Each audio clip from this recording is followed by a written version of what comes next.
Good evening. In the last episode we looked at the effects brought about by the end of the Roman Empire in 478 AD and the actual consequences. We saw how the symptoms of the Middle Ages began when the capital of the empire was moved from Rome to Constantinople. And contributing to the decay was the disappearance of the middle class of the time, when independent farmers sold their lands to large landholders. Meanwhile, Italy was falling into chaos, with bands of conflicting barbarians roaming around at will. But there were certain positive aspects associated with this tumult. Where they established themselves, the barbarians brought with them the concept of honor, typified by the relationship between lord and vassal based on mutual respect rather than slavery. And connected with honor was the idea of nobility, which is independent of economic privilege. In our neoliberal hyper-capitalistic age, when fortunes can be made with financial engineering, which for me is a euphemism for fraud, the idea that nobility is separate from wealth seems absurd. Furthermore, so-called political correctness is not nobility, but simply cowardice of thought, at least in my view. The idea that honor is an intrinsic virtue would have important consequences in the history of Italy. If we look at the current political, cultural scene, we may think that honor is for the birds, but during the First Millennium it was perhaps the main cultural contributing factor to the establishment of the sacred Roman Empire of the West by Charlemagne. We also saw how, in the midst of chaos derived from the gradual collapse of the Roman Empire, the Benedicted Movement, with their abbeys and rules, performed two important functions. One, establishing and preserving the force and the value of a spiritual life looked at as an ideal, and two, becoming essentially training centers from 500 AD onward, training centers for the people of Western Europe and indeed also for Russia. These investments in culture, if we could call them that way, paid off then and left their mark in the following ages. Take Germany, for example. The technological primacy for which it was famous before the two world wars, and that was re-established after the country was essentially destroyed in World War II, may also be considered, if you like, the result of 1500 years of tradition, ora et labora, pray and work, pioneered, inspired, and carried through via the Benedictine abbeys spread across the European landscape. During the current fever of globalization, which I do not believe spontaneous, but driven by powerful organized forces, it is politically correct to say that races do not exist, that sex is a construct, and so on. But I would ask the viewer why, in his opinion, for example, a BMW can be developed and built in Germany and not in the Central Republic of Congo, and why Germany, destroyed in World War II, is now the most powerful and advanced country in Europe, which should make us remember, by the way, the plans, for example, the plans by the American Treasury Secretary Morgenthau for the elimination of Germany and Germans after World War II. There were books printed in America calling for the sterilization of all Germans, and I'm not making it up. The title of the book, if you wish to read it, is Germany Must Perish. Also, the medieval upheaval had even an effect on the Italian landscape, as we saw.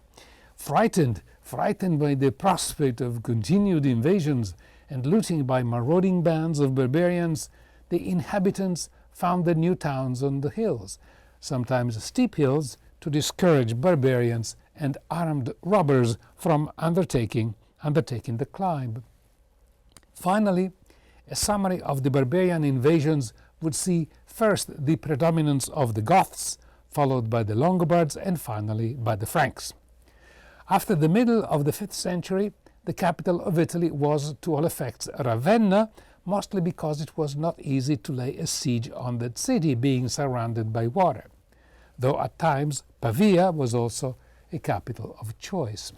Also, after the official declassification of Rome as a capital, the successive barbarian kings were nominally under the patronage or were subject to the Eastern Roman Empire, seated in Constantinople. However, given the distance and the challenge of communications, the barbarian kingdoms were de facto independent. Nevertheless, Byzantium still considered Italy as part of the empire.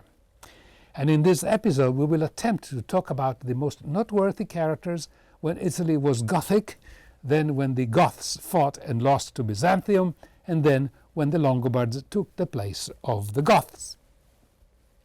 One noteworthy Gothic king of Italy was Theodoric, a name that means head of the people.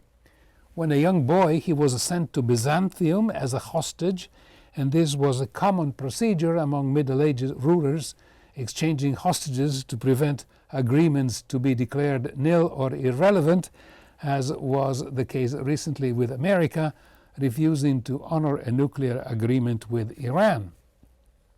With Theodoric, the agreement not to be breached stipulated that the Goths would remain in the region of Pannonia, which had been assigned to them.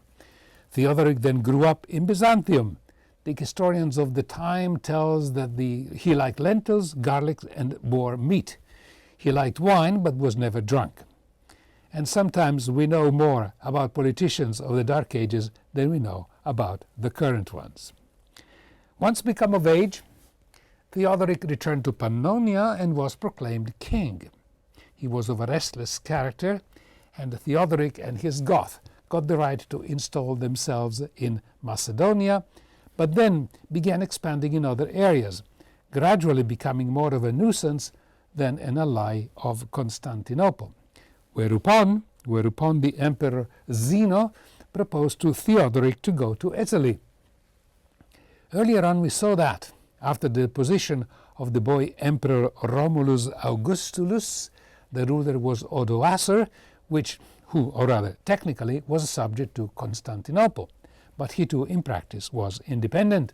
In fact, Odoacer was actually the first king of an Italy that would come into existence as a state only 1500 years later in 1861.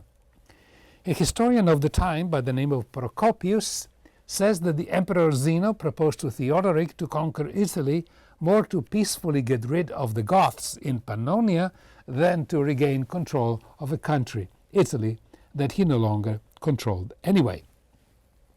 The long march of the Goths, and history is full of long marches, began in 488 AD. 1 year later they crossed into Italy, a horde of about 250,000 people, and Theodoric defeated Odoacer in battle, who, Odoacer, retreated to Ravenna. Eventually in 493 AD, Ravenna capitulated, Odoacer was killed along with all his family, and the Goths conquered Italy. Theodoric left unaltered the old Roman administrating structure, and guarding the frontier provinces were the counts who were generals who distinguished themselves in prior battles. By the way, the noble qualification of count derives from the Latin comes, which means companion. Originally, during the Roman time, a count, because of his merit, would accompany a Roman consul or governor to a province and occupy some lucrative position. Once established in Italy, the Goths abandoned their nomadic life and, like other barbarians, became farmers. Theodoric loved ancient monuments. After all, he had been educated at the court of Constantinople. He even nominated a superintendent to look after Rome's ancient monuments, and he also appointed a commission for the decent upkeep of public toilets, a commendable measure by any standards. And Theodoric passed into history with the reputation of a lover of justice. And sometimes anecdotes, whether true or not, give a good sense and feel for a character. His biographers tell of a woman who appealed to Theodoric because some judges kept delaying a decision on a dispute on which she was involved. The king convoked the judges and forced them to conduct the trial there and then. After the judges pronounced their verdict, he had them decapitated. Associated with the times of Theodoric are three other historical characters of note.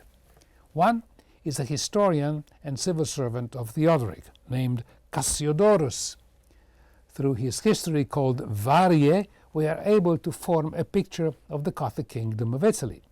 He died when he was almost 100 years old in his villa in Calabria, where he retired to raise canaries and to transcribe the works of the Latin poets. In a previous episode, we talked of Symmachus, a statesman and man of letters who wrote a history of Rome. He was the father-in-law of perhaps the most famous philosopher called Boethius, who was accused, perhaps unjustly, of having betrayed Theodoric while dealing with Constantinople. Boethius was incarcerated in Pavia and strangled on October 23 of 524 AD. In his cell was found the manuscript titled Consolatio Philosophiae, Consolations of Philosophy. It was a bestseller of the Middle Ages, and it has been reprinted ever since down to today. Boethius is considered one of the sources of inspiration for Dante Alighieri, who in his Divine Comedy places Boethius in paradise. His soul, says Dante, for those who meditate on his blood, shows the vanity of worldly achievements. The conditions, or the intrigues that culminated in the execution of Boethius were symptoms of an internal feud that saw on one side the Gothic king Theodoric, and on the other side the Pope and the senators of Rome who were scheming with Byzantium. To strike a comparison with the current situation, King Theodoric was like President Maduro of Venezuela, while Pope and senators were the extreme right wing of Venezuela, who saw their power and privileges threatened, and Trump, in the analogy, would be the emperor. In Italy, during the gradual collapse of the Roman Empire, the effective government of the provinces were the bishops. But Theodoric had changed the jurisdiction from religious to civil. The king with his civil servants and not the Pope were the actual administrators. It did not help that Theodoric was an Arian, that strain of Christianity that denied the divinity of Christ. But perhaps, or probably worst of all, Theodoric made monks and priests pay taxes. At this point, the church began plotting with Byzantium to ruin Theodoric. In our comparison with Venezuela, this is the privileged Venezuelan elite calling on Washington to unseat the elected government whose president is Maduro.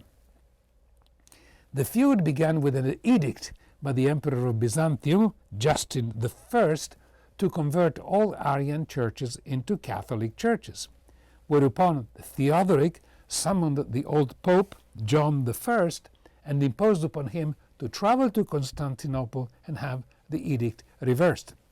The Pope went, was greeted and honored in Constantinople, but did not succeed in having the demand of Theodoric reversed or approved.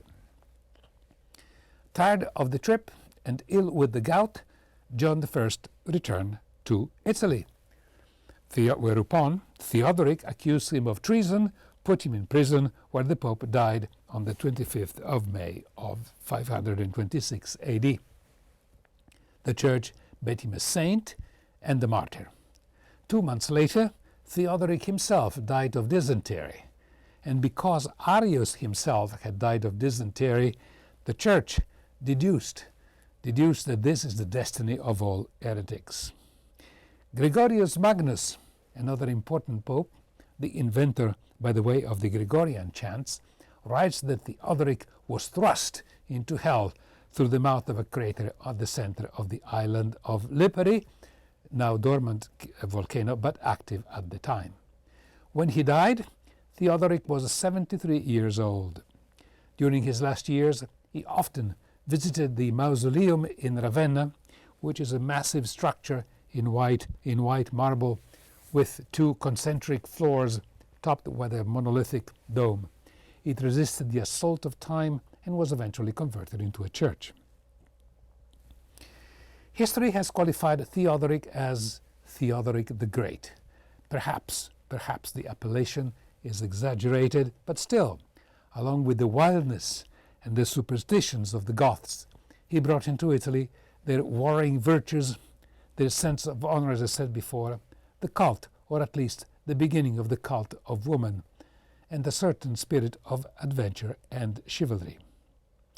Given that his people were a minority, he tried, until he remained alive, to prevent that the victorious Goths would mix and intermarry with the vanquished Romans. Theodoric had only one daughter called, a long name, Amalasuntha, who was cultured, beautiful, and bossy. She spoke Latin, Greek, and was learned in philosophy, and the Goths hated her. She had her son, by the name Athalaric, trained by a Roman tutor. One day she slapped her son in the presence of some Gothic counts, whereupon they compelled the queen to fire the Roman tutor and to give her son Athalaric to them for his training. Subject to all sorts of strains and strictures, Athalaric died at the age of 18. After that, Amalasuntha associated to the throne her cousin, named Theodatus, who under the veneer of an intellectual was exceedingly ambitious of power. Amalasuntha then decided to escape to Constantinople, just as Empress Justina had done before with her son and daughters, as we showed in the previous episode. Too late. Her cousin had her arrested, locked up in a tower on Lake Bolsena, perhaps the most beautiful and mysterious lake in central Italy. She was strangled in her sleep in 535 AD. It was the beginning of a crisis that the Pope and the Roman senators eagerly were waiting for. They promptly contacted Byzantium in order to have their privilege restored. Byzantium is not the subject of this series, on the history of Italy that is, during the First Millennium, but a few short notes are necessary to insert what happened into the proper frame. We could consider Byzantium shorter to pronounce than Constantinople as the Paris of the First Millennium for its architectural beauty, particularly the refinements, learning, and art. I say Paris because there were even similar large boulevards flanked with trees and statues, just as in Paris. The emperor, or Basileus in Greek, was the heir of the Caesars and had the right of life and death on all his subjects. Particular importance had the category of the eunuchs, and unlike what one may think, they were mostly of aristocratic origin, and that qualification was obligatory for those who aspired to a career at court or in the administration or in the church. The emperor was also the head of the church, and unlike the Pope, the Byzantine patriarch was essentially the minister of religion, but subject to the emperor. The succession to the throne did not have established procedures. Regicide was the habit, and during its 10,058 years of existence, out of 107 emperors, only 34 died a natural death, 6 died in wars, and all the others, that is 67, either abdicated or were slain.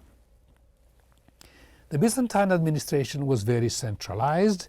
We could say that the Byzantine administration was the mother of the Russian administration, both Tsarist and Soviet. And it is historically meaningful, I think, that after the fall of Constantinople, Byzantium in 1453, the seat of the Orthodox Church moved to Moscow. Another emperor who had a significant impact on the history of Italy and of Europe was Justinian, a name probably familiar among viewers who studied law. Justinian was born in Macedonia in 482 AD and was called to the Byzantine court by his uncle called Justin I. He was the one who wanted to eliminate Arianism, by the way. Justin made Justinian study law, and Justinian rapidly advanced in his political career. Justin, old and ill, transferred then power to Justinian. The day when the transfer took place, Justinian caused a scandal by marrying an ex-prostitute by the name of Theodora. But when Justinian became formally emperor at the death of his uncle, Theodora was proclaimed First Lady Empress, and apparently her past was forgotten. Justinian's fame in history is due to his reform of the law of the empire, because the legal system had become too chaotic and the administration meanwhile had become more complex. The new legal code included two parts: a collection of 4,500 laws, or pandecte, which included the opinions of the greatest Roman jurists. The other part were called the institutions, a kind of summary to be used by students. Notwithstanding his fame, the Justinian Code is at the same time a model of Christian spirit as well as a manual of barbarism, superstition, and horror. Heretics were condemned to death. It encourages the enfranchisement of slaves, but allows parents to sell their children into slavery. A betrayed husband can kill the unfaithful wife, but only if, after having warned her 3 times, he finds her again with the rival. Sodomy is punished with torture, mutilation, and death. Justinian's military glory is due to a brilliant general called Belisarius, who reconquered both North Africa and Italy. He was the instrument that caused the end of the Italian kingdom, the kingdom of the Goths. Belisarius first succeeded in removing the Vandals out of North Africa and returned to Byzantium as a hero. With the wisdom of the after times, we could say the elimination of the Vandals also removed the last defensive measures against the Muslim flood that would shortly affect the whole of North Africa and Europe. Belisarius' campaign against Italy was more difficult. He first planned a landing in Sicily, reminiscent of the landing by the Americans 1540 years later, though there were a few Goths in southern Italy. Then Belisarius reached Naples, and the Neapolitans welcomed him as a liberator, though the city suffered a devastating plunder, almost a repeat of Iraq in 2003 and of Libya in 2011. Now the Goths were worried. They sent reinforcement to Rome, but the Pope gave the keys of the city to Belisarius, who in the meantime was receiving reinforcement from Byzantium, led by an old eunuch called Narsetes, who was also a favorite of Queen Theodora. These dual command structures, Belisarius and Narsetes, was recalled. Belisarius then succeeded with a clever trick to conquer Ravenna. But then at home the Persians were causing trouble in the east of the empire, whereupon Belisarius was recalled, and Narsetes, now 83 years old, was sent again to Italy in 552 AD. Once more, the Goths were defeated and sought peace. They asked to leave Italy with all the treasures they had gathered during their residence, while some were enrolled in the Byzantine army. Thus, therefore, after 18 years, ended the Gothic War. Italy was in ruins. The historian Procopius tells harrowing tales of hunger, illness, disease, and even cannibalism. The war, as all wars, had been expensive. To pay for it, Justinian invented all sorts of new taxes. In Corsica, Procopius says that the inhabitants were forced to sell their sons, and the emperor essentially confiscated all the farmers' crops. Still, in the end, Justinian realized that it was impossible to govern Italy from so far away. He then issued a measure, an important measure, called the Pragmatic Sanctions, that would have important consequences on the history of Italy. The term sanction here does not mean the sanctions against this or that nation that the US or Israel do not like. It meant a measure or law that would become effective immediately. With his Pragmatic Sanctions, the emperor essentially transferred much of the civil and administrative power to the Italian bishops. In turn, the bishops took advantage of the Pragmatic Sanctions to increase their independence from Byzantium. Independence that would eventually result in the Great Schism of 1054 that split the Christian world between the Catholics and the Orthodox. It is in this vacuum caused by the practical abandonment of most of Italy by Byzantium as a consequence of the Pragmatic Sanctions that the Longobards arrived on the scene. What we know of them is that they originated from southern Sweden. They were nomads, did not practice agriculture, and the gods of the region were the sun, the earth, and the goats. Their culture was based on sagas, which are mixtures of stories and legends associated with Scandinavia and Iceland. Today we use the word saga to describe a very complicated sequence of events. Legend has it that it was the old eunuch Narsetes who prompted the Longobards to invade Italy because the successor of Justinian, called Justin, had removed him from his responsibility in Italy. Whatever the case may be, at the beginning of 568 AD, a horde of 300,000 people moved from Pannonia towards the west. The Longobards were also Arians. They entered Italy from the east without meeting any resistance. An imperial garrison stationed in Ravenna did not even leave the city to put up some defense. The leader of the Longobards was Alboin, who very quickly conquered the main cities of what is today Veneto, and then submitted Liguria. From there he moved north to Milan, where on the 3rd of September of 568 AD he assumed the title of Lord of Italy, Signore d'Italia. He then proceeded to conquer the rest of the peninsula. In every city he conquered, Alboin nominated a duke. But the Longobards did not conquer the whole of Italy. They left the coastal areas and towns of Byzantium, what was called the Pentapolis, the 5 cities, Ravenna, Fano, Pesaro, Rimini, and Senigallia, today summer resorts on the Adriatic Sea. Next time we will see what happened with the Longobards and how they were displaced and partially blended with the Franks. Until then, I am Jimmy Moglia for Historical Sketches. Good night.